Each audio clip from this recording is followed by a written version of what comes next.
ओम शांति। आज 19 अप्रैल 2025। आज बाप दादा के अनमोल मधुर महावाक्य सुनते हैं। मीठे बच्चे, बेहद बाप के साथ वफादार रहो तो पूरी माइट मिलेगी, माया पर जीत होती जाएगी। आज की मुरली में प्रश्न है, बाप के पास मुख्य अथॉरिटी कौन सी है, उसकी निशानी क्या है? उत्तर है, बाप के पास मुख्य है ज्ञान की अथॉरिटी। ज्ञान सागर है, इसलिए तुम बच्चों को पढ़ाई पढ़ाते हैं। आप समान नाले जफुल बनाते हैं। तुम्हारे पास पढ़ाई की एम ऑब्जेक्ट है। पढ़ाई से ही तुम उच्च पद पाते हो। आज की मुरली में गीत बजा है, बदल जाए दुनिया। ओम शांति। भक्त भगवान की महिमा करते हैं। अब तुम तो भक्त नहीं हो, तुम तो उस भगवान के बच्चे बन गए हो। वह भी वफादार बच्चे चाहिए। हर बात में वफादार रहना है। स्त्री के सिवाय पति के अथवा पति की सिवाय स्त्री के और तरफ दृष्टि जाए तो उनको भी बेवफा कहेंगे। अब यहाँ भी है बेहद का बाप, उनके साथ बेवफादार और वफादार दोनों रहते हैं। वफादार बनकर फिर बेवफादार बन जाते हैं। बाप तो है हाईएस्ट अथॉरिटी, ऑलमाइटी है ना, तो उनके बच्चे भी ऐसे होने चाहिए। बाप में ताकत है। बच्चों को रावण पर जीत पाने की युक्ति बतलाते हैं, इसलिए उनको कहा भी जाता है सर्वशक्तिमान। तुम भी शक्ति सेना हो ना, तुम अपने को भी ऑलमाइटी कहेंगे। बाप में जो माइट है वह हमको देते हैं, बतलाते हैं कि तुम माया रावण पर जीत कैसे पा सकते हो, तो तुमको भी शक्तिवान बनना है। बाप है ज्ञान की अथॉरिटी, नॉलेजफुल है ना। जैसे वो लोग अथॉरिटी हैं शास्त्रों की, भक्ति मार्ग की, ऐसे अब तुम ऑलमाइटी अथॉरिटी नॉलेजफुल बनते हो। तुमको भी नॉलेज मिलती है। यह पाठशाला है, इसमें जो नॉलेज तुम पढ़ते हो इससे उच्च पद पा सकते हो। यह एक ही पाठशाला है। तुमको तो यहाँ पढ़ना है और कोई प्रार्थना आदि नहीं करनी है। तुम्हें पढ़ाई से वर्षा मिलता है, एम ऑब्जेक्ट है। तुम बच्चे जानते हो बाप नॉलेजफुल है, उनकी पढ़ाई बिल्कुल डिफरेंट है। ज्ञान का सागर बाप है, तो वही जाने। वही हमको सृष्टि के आदि मध्य अंत का नॉलेज देते हैं, दूसरा कोई दे ना सके। बाप सम्मुख आकर ज्ञान दे फिर चले जाते हैं। इस पढ़ाई की प्रारब्ध क्या मिलती है वह भी तुम जानते हो। बाकी जो भी सत्संग आदि हैं वह गुरु गोसाई हैं, वह सब हैं भक्ति मार्ग के। अब तुमको ज्ञान मिल रहा है, यह भी जानते हैं कि उनमें भी कोई यहाँ के होंगे तो निकल आएंगे। तुम बच्चों को सर्विस की भिन्न भिन्न युक्तियाँ निकालनी है, अपना अनुभव सुनाकर अनेकों का भाग्य बनाना है। तुम सर्विसेबल बच्चे की अवस्था बड़ी निर्भय, अडोल और योगयुक्त चाहिए। योग में रहकर सर्विस करो तो सफलता मिल सकती है। बच्चे, तुम्हें अपने को पूरा संभालना है, कभी आवेश आदि ना आए। योग युक्त पक्का चाहिए। बाप ने समझाया है, वास्तव में तुम सब वानप्रस्थी हो, वाणी से परे अवस्था वाले। वानप्रस्थी अर्थात वाणी से परे, घर को और बाप को याद करने वाले। इसके सिवाय और कोई तमन्ना नहीं। हमको अच्छे कपड़े चाहिए, यह सब हैं छीछी तमन्नाएं। देह अभिमान वाले सर्विस कर नहीं सकेंगे, देही अभिमानी बनना पड़े। भगवान के बच्चों को तो माइट चाहिए, वह है योग की। बाबा तो सभी बच्चों को जान सकते हैं ना, बाबा झट बता देंगे यह खामियां निकालो। बाबा ने समझाया है, शिव के मंदिर में जाओ, वहाँ बहुत तुमको मिलेंगे। बहुत हैं जो काशी में जाकर वास करते हैं, समझते हैं काशीनाथ हमारा कल्याण करेगा, वहाँ तुमको बहुत ग्राहक मिलेंगे। परंतु इसमें बड़ा शुरूढ़ बुद्धि, होशियार बुद्धि चाहिए। गंगा स्नान करने वालों को भी जाकर समझा सकते हैं, मंदिरों में भी जाकर समझाओ। गुप्त वेश में जा सकते हो, हनुमान का मिसाल हो तो वास्तव में तुम ना। जुतियों में बैठने की बात नहीं है, इसमें बड़ा समझू सयाना चाहिए। बाबा ने समझाया है, अभी कोई भी कर्मातीत नहीं बना है, कुछ ना कुछ खामियां जरूर हैं। तुम बच्चों को नशा चाहिए कि यह एक ही हट्टी है जहाँ सबको आना है। एक दिन यह सन्यासी आदि सब आएंगे, एक ही हट्टी है तो जाएंगे कहाँ? जो बहुत भटका हुआ होगा उनको ही रास्ता मिलेगा और समझेंगे यह कि एक ही हट्टी है। सबका सदगति दाता एक बाप है ना।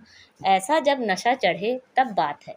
बाप को यही ओना है ना, मैं आया हूँ पतितों को पावन बनाए, शांति धाम सुख धाम का वर्षा देने। तुम्हारा भी यही धंधा है, सबका कल्याण करना है। यह है पुरानी दुनिया, इनकी आयु कितनी है? थोड़े टाइम में समझ जाएंगे, यह पुरानी दुनिया खत्म होनी है। सभी आत्माओं को यह बुद्धि में आएगा, नई दुनिया की स्थापना हो तब तो पुरानी दुनिया का विनाश हो। आगे चल फिर कहेंगे बरोबर भगवान यहाँ है। रचयिता बाप को ही भूल गए हैं। त्रिमूर्ति में शिव का चित्र उड़ा दिया है तो कोई काम का नहीं रहा। रचयिता तो वह है ना। शिव का चित्र आने से क्लियर हो जाता है। ब्रह्मा द्वारा स्थापना, प्रजापिता ब्रह्मा होगा तो जरूर बीके भी होने चाहिए। ब्राह्मण कुल सबसे ऊंचा होता है, ब्रह्मा की औलाद है। ब्राह्मणों को रचते कैसे हैं यह भी कोई नहीं जानते। बाप ही आकर तुमको शूद्र से ब्राह्मण बनाते हैं। यह बड़ी पेचीली बातें हैं। बाप जब सम्मुख आकर समझाएं तब समझें। जो देवताएं थे वह शूद्र बने हैं। अब उन्हों को कैसे ढूंढें, उसके लिए युक्तियां निकालनी हैं। जो समझ जाएं यह बीके का तो भारी कार्य है। कितने पर्चे आदि बांटते हैं।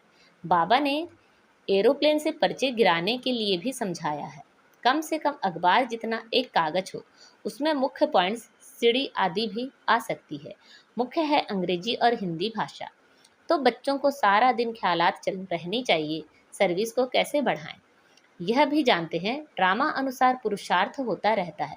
समझा जाता है यह सर्विस अच्छी करते हैं, इनका पद भी उच्च होगा। हर एक एक्टर का अपना पार्ट है, यह भी लाइन जरूर लिखनी है। बाप भी इस ड्रामा में निराकारी दुनिया से आकर साकारी शरीर का आधार ले पार्ट बजाते हैं। अभी तुम्हारी बुद्धि में है कौन कौन कितना पार्ट बजाते हैं, तो यह लाइन भी मुख्य है, सिद्ध कर बतलाना है। यह सृष्टि चक्र को जानने से मनुष्य सुदर्शन चक्रधारी बन चक्रवर्ती राजा विश्व का मालिक बन सकते हैं। तुम्हारे पास तो सारी नॉलेज है ना। बाप के पास नॉलेज है ही गीता की, जिससे मनुष्य नर से नारायण बनते हैं। फुल नॉलेज बुद्धि में आ गई तो फिर फुल बादशाही चाहिए। तो बच्चों को ऐसे ऐसे ख्याल कर बाप की सर्विस में लग जाना चाहिए। जयपुर में भी यह रूहानी म्यूजियम स्थायी रहेगा। लिखा हुआ है इनको समझने से मनुष्य विश्व का मालिक बन सकते हैं। जो देखेंगे एक दो को सुनाते रहेंगे। बच्चों को सदा सर्विस पर रहना है। मम्मा भी सर्विस पर है, उनको मुकर्रर किया था। यह कोई शास्त्रों में है नहीं कि सरस्वती कौन है। प्रजापिता ब्रह्मा की सिर्फ एक बेटी होगी क्या? अनेक बेटियां अनेक नाम वाली होंगी ना। वह फिर भी एडॉप्ट थी, जैसे तुम हो। एक हेड चला जाता है तो फिर दूसरा स्थापन किया जाता है। प्राइम मिनिस्टर भी दूसरा स्थापन कर लेते हैं। एबुल समझा जाता है तब उनको पसंद करते हैं, फिर टाइम पूरा हो जाता है तो फिर दूसरे को चुनना पड़ता है। बाप बच्चों को पहला मैनर से ही सिखलाते हैं कि तुम किसी का रिगार्ड कैसे रखो। अनपढ़े जो होते हैं उनको रिगार्ड रखना भी नहीं आता है। जो जास्ती तीखे हैं तो उनका सबको रिगार्ड रखना ही है। बड़ों का रिगार्ड रखने से वह भी सीख जाएंगे। अनपढ़े तो बुद्धू होते हैं। बाप ने भी अनपढ़ों को आकर उठाया है। आजकल फीमेल को आगे रखते हैं। तुम बच्चे जानते हो हम आत्माओं की सगाई परमात्मा के साथ हुई है। तुम बड़े खुश होते हो। तुम तो विष्णुपुरी के मालिक जाकर बनेंगे। कन्या का बिगर देखे भी बुद्धि योग लग जाता है ना, यह भी आत्मा जानती है। यह आत्मा और परमात्मा की सगाई वंडरफुल है। एक बाप को ही याद करना पड़े, वह तो कहेंगे गुरु को याद करो, फलाना मंत्र याद करो। यह तो बाप ही सब कुछ है। इन द्वारा आकर सगाई कराते हैं। कहते हैं मैं तुम्हारा बाप भी हूँ, मेरे से वर्षा मिलता है। कन्या की सगाई होती है तो फिर भूलती नहीं है। तुम फिर भूल क्यों जाते हो? कर्मातीत अवस्था को पाने में टाइम लगता है। कर्मातीत अवस्था को पाकर वापिस तो कोई जा ना सके। जब साजन पहले चले फिर बारात जाए।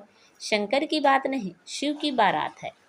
एक है साजन, बाकी सब हैं सजनियाँ। तो यह है शिव बाबा की बारात। नाम रख दिया है बच्चे का।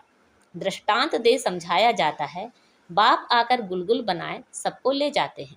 बच्चे जो काम चिता पर बैठ पतित बन गए हैं उनको ज्ञान चिता पर बिठाए गुलगुल बनाकर सभी को ले जाते हैं। यह तो पुरानी दुनिया है ना। कल्प कल्प बाप आते हैं। हम छीछी को आकर गुलगुल बनाए ले जाते हैं।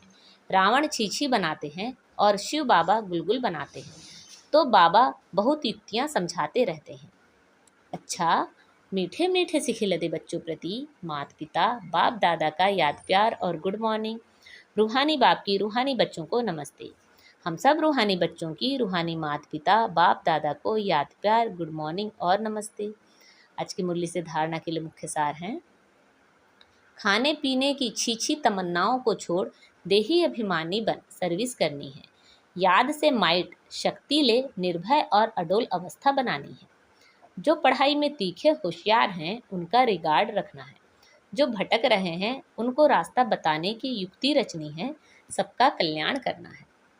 आज बाबा ने हमें वरदान दिया है, अपने महत्व व कर्तव्य को जानने वाले सदा जागती ज्योत भव। अपने महत्व व कर्तव्य को जानने वाले सदा जागती ज्योत भव। आप बच्चे जग की ज्योति हो। आपके परिवर्तन से विश्व का परिवर्तन होना है। इसलिए बीती सो बीती कर अपने महत्व व कर्तव्य को जानकर सदा जागती ज्योत बनो। आप सेकंड में स्व परिवर्तन से विश्व परिवर्तन कर सकते हो। सिर्फ प्रैक्टिस करो। अभी अभी कर्मयोगी, अभी अभी कर्मातीत स्टेज। जैसे आपकी रचना कछुआ सेकंड में सब अंग समेट लेता है, ऐसे आप मास्टर रचता समेटने की शक्ति के आधार से सेकंड में सर्व संकल्पों को समाकर एक संकल्प में स्थित हो जाओ। आज का स्लोगन है, लवलीन स्थिति का अनुभव करने के लिए स्मृति विस्मृति की युद्ध समाप्त करो। लवलीन स्थिति का अनुभव करने के लिए स्मृति विस्मृति की युद्ध समाप्त करो। अच्छा, मातेश्वरी जी के मधुर महावाक्य सुनते हैं। आधा कल्प ज्ञान ब्रह्मा का दिन और आधा कल्प भक्ति ब्रह्मा की रात। आधा कल्प है ब्रह्मा का दिन, आधा कल्प है ब्रह्मा की रात। अब रात पूरी हो सवेरा आना है। अब परमात्मा आकर अंधियारा की अंत कर सोजरे की आदि करता है। ज्ञान से है रोशनी, भक्ति से है अंधियारा। गीत में भी कहते हैं, इस पाप की दुनिया से दूर कहीं ले चल, चित चैन जहाँ पावे। यह है बेचैन दुनिया जहाँ चैन नहीं है। मुक्ति में ना है चैन ना है बेचैन। सतयुग त्रेता है चैन की दुनिया, जिस सुखधाम को सभी याद करते हैं। तो अब तुम चैन की दुनिया में चल रहे हो। वहाँ कोई अपवित्र आत्मा जा नहीं सकती। वह अंत में धर्मराज के डंडे खाए कर्म बंधन से मुक्त हो शुद्ध संस्कार ले जाते हैं, क्योंकि वहाँ न अशुद्ध संस्कार होते न पाप होता है।